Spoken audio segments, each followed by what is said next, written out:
Faderens og Søndens og Helligåndens navn. Alle gode gaver, de kommer ovenved, så tak da Gud, ja, pris da Gud, for al hans kærlighed. Amen. Ja, velsign også de gaver, vi skal modtage din godhed. Velsign dem, der har beredt os denne måltid. Velsign vort fællesskab og give alle mennesker verden over det daglige brød. Det beder vi dig om ved Kristus, vor Herre. Amen. Så værsgo.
God jul, god jul.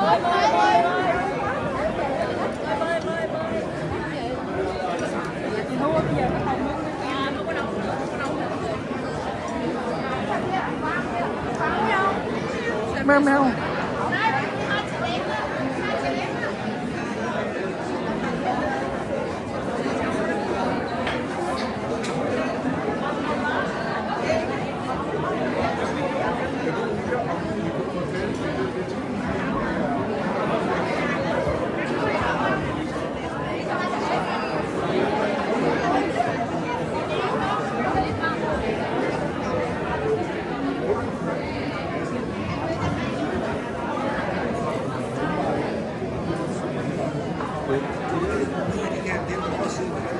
Og de er jo individuelle varer.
og velgørere, og selvfølgelig alle i vores menighed. Vores tak går selvfølgelig først og fremmest til Assumptionssøstrene, som kom til Danmark i 1908 for at oprette en skole og leve deres særlige mission om at uddanne unge til at blive helstøbte mennesker. De boede først på Frederiksberg, senere på Sankt Andreas Kollegiet i Ordrup, og fandt så i 1930 Rygårds Lystgård, som de købte, og som blev deres nye og blivende hjem i Danmark. I begyndelsen havde de indrettet et kapel i hovedbygningen, men det blev snart for lille, så i 1933, ved søstrenes 25-års jubilæum i Danmark, begyndte de at lægge planer om at bygge en kirke. Den nordlige fløj af gården havde tidligere været stald, og nogle af dens strukturer kunne faktisk bruges og bygges ovenpå. Man fik den dygtige arkitekt Alfred Koch Clausen til at tegne den nye kirke og stå for byggeriet. Selve arbejdet begyndte den 3. januar 1935, og den 9. marts lagde biskop Brems grundstenen til kirken. Kirken er 35 meter lang, 12 meter bred og 10 meter høj. Det var et stort byggeri, især på den tid, hvor meget var håndarbejde. Og selvom der var nær ved 40 håndværkere til at bygge, er det alligevel utroligt, at kirken allerede var færdig og kunne indvies af biskop Brems kun lidt over 6 måneder senere, nemlig den 14. december 1935. Kirken blev som den første i Skandinavien indviet til den hellige Therese af Jesusbarnet fra Lisieux. Kirken var både til søstrene og til pigerne på Rygårds franske skole, og lidt efter lidt kom der flere og flere katolikker til. Så i 1942 blev kirken også sognekirke med 350 medlemmer. I menighedssalen, eller kantinen, som den kaldtes i mange år, hænger der nogle historiske billeder. Deriblandt billeder fra den dag, hvor kirken blev indviet. Vi kender faktisk en dame, som med sin mor og søster var med til indvielsen. I dag er hun nu 94 år. Desværre er hun ikke med i dag. Men det er alligevel fantastisk, at vi kender nogen, der var med til selve indvielsen. En kirkes liv er en menighed i bevægelse. Nogle kommer til, andre rejser bort eller dør. Mange personer har lagt et stort arbejde i denne menighed.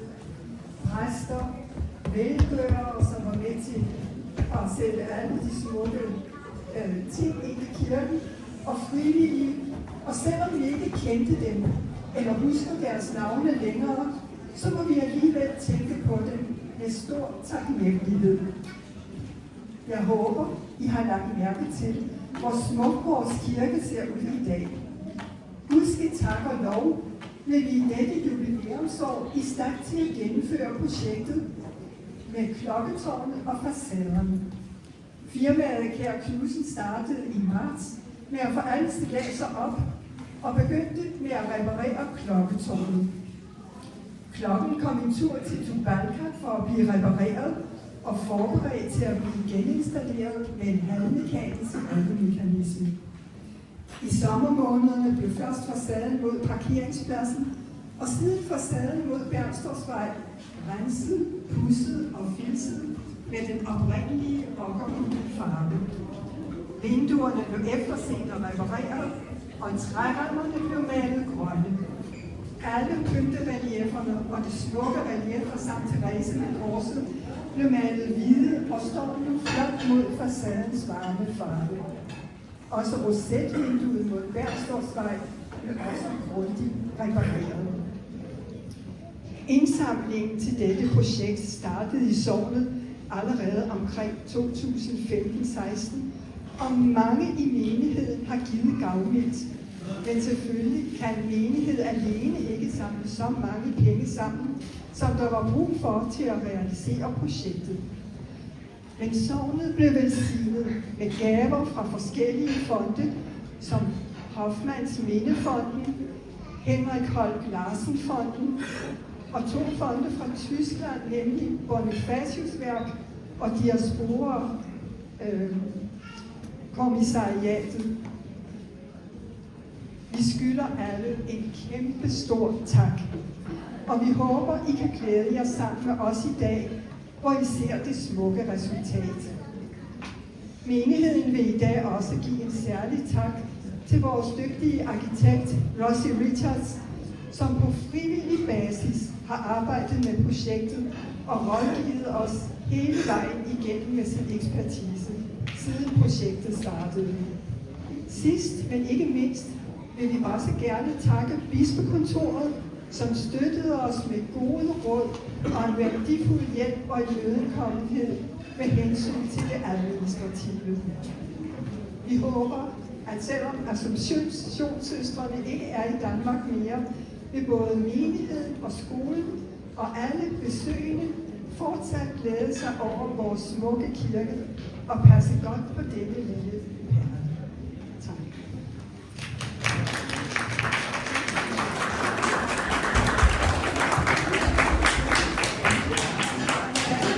Jeg vil blot sige, at hvis der ellers er nogen, der gerne vil have ordet, så er de velkommen.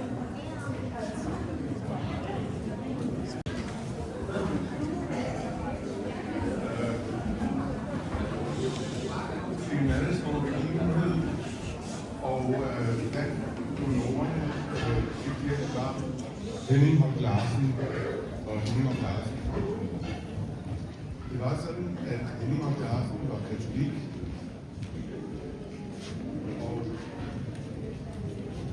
og var tilknyttet kirken og boede på Parkhavsvej, så om søndagen tog han turen op på fods og var her i kirken.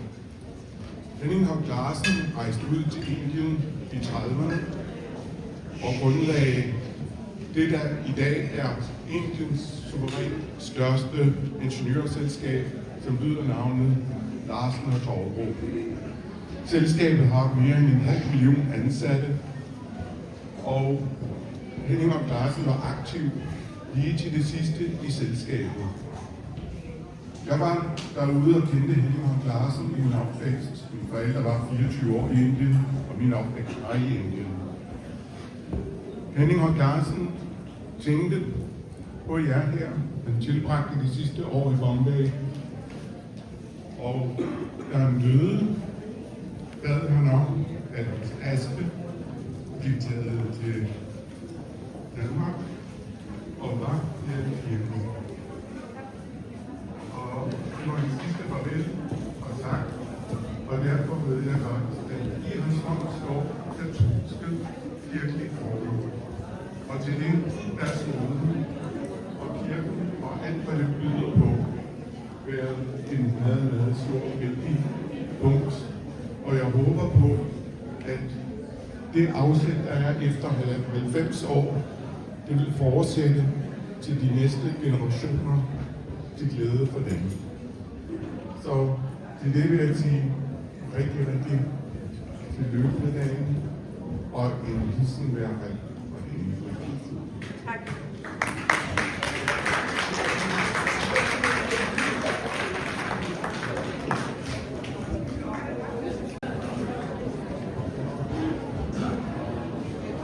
Jeg vil nu gerne bede om, at hr.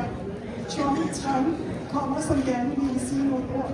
Han er formand for den vietnamesiske katolske forening.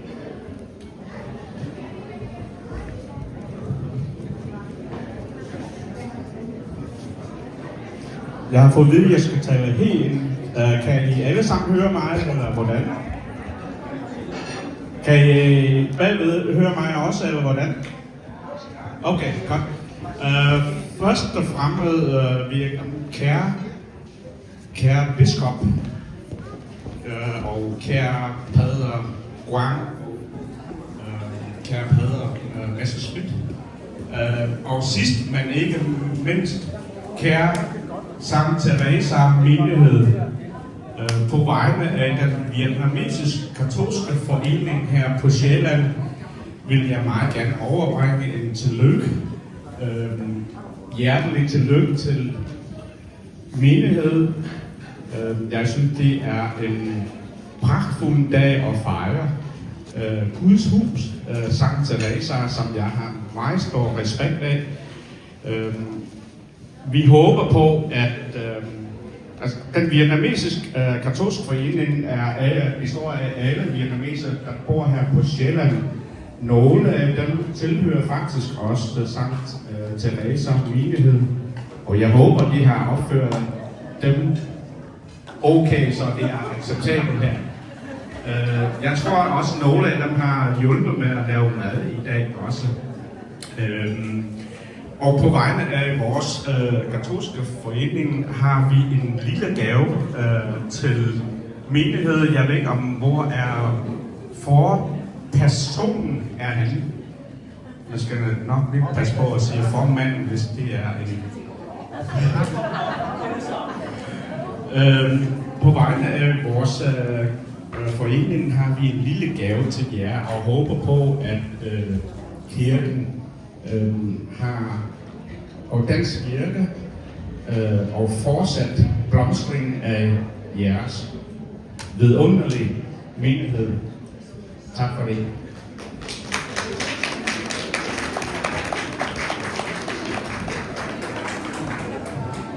På menighedens vegne siger vi rigtig hjertelig tak.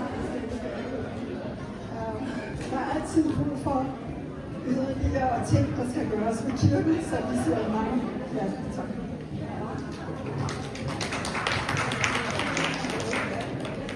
Hej. Hello.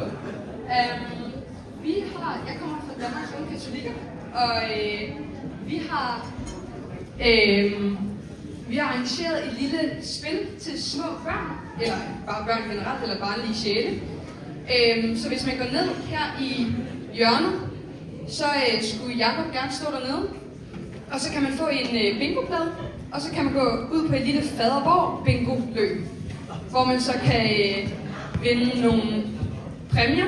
Jeg skal ikke sige for meget, men det er nok noget slik, hvis man er lidt sukkersulten. Så det må I meget gerne gøre. Ja, tak.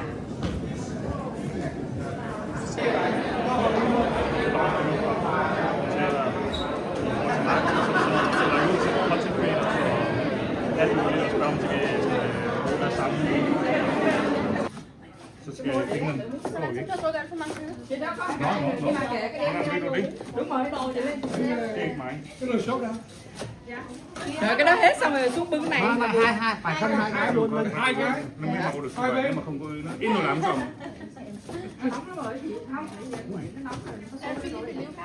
Nhá.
Okay.